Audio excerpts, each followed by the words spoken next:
Well, first of all, I don't think you do have to cut entitlements. Well, first of all, I don't think you do have to cut entitlements.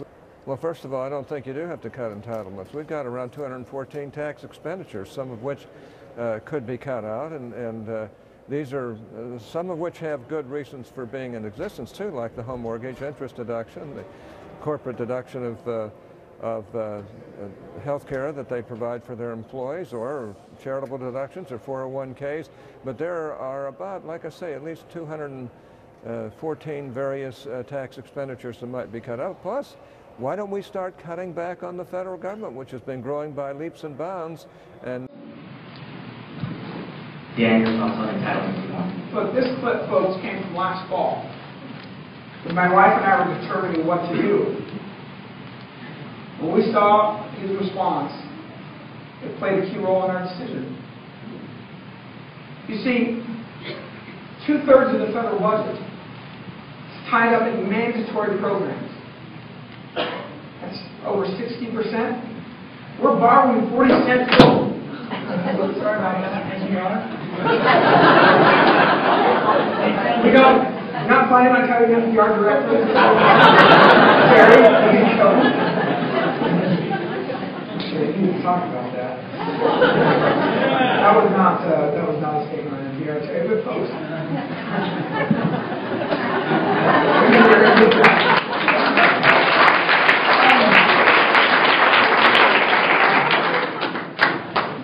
You know, 2/3 of our budget that go to the 185 different federal welfare programs, folks.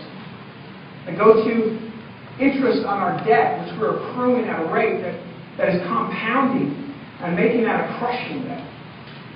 Those are the areas that we have to address.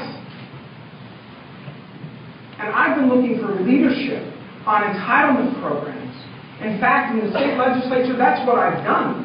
Focused on issues like pensions, which are a long-term structural problem, and Medicaid. We are the first state in the country to bring forward legislation to cap Medicaid spending, to return that program to the state where it belongs. If it belongs at all, it should be state-run, not federal.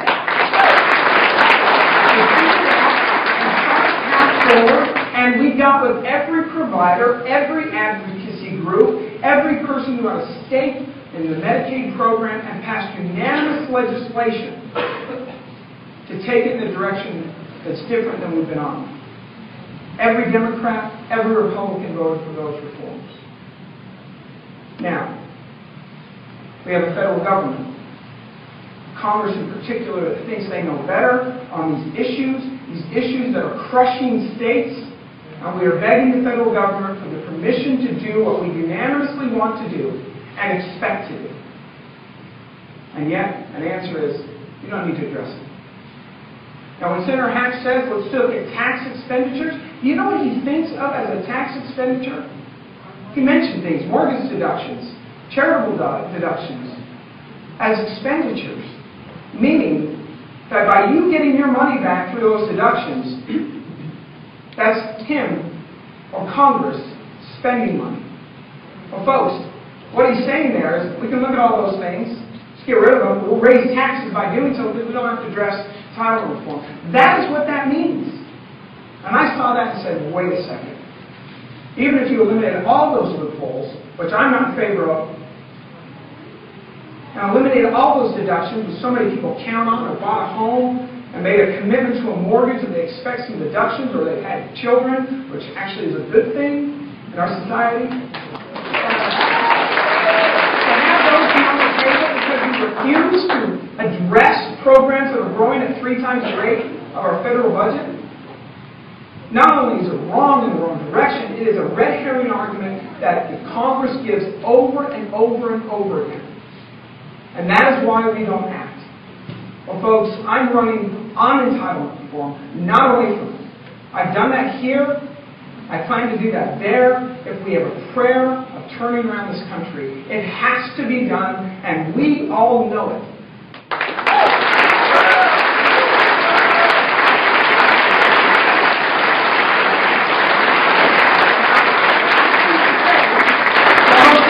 Senator Hatch in his campaign ads and TV is saying, I'm the only one who can save this stuff now.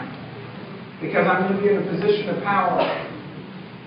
Well, he has had 18 years on the Senate Finance Committee. 18 years.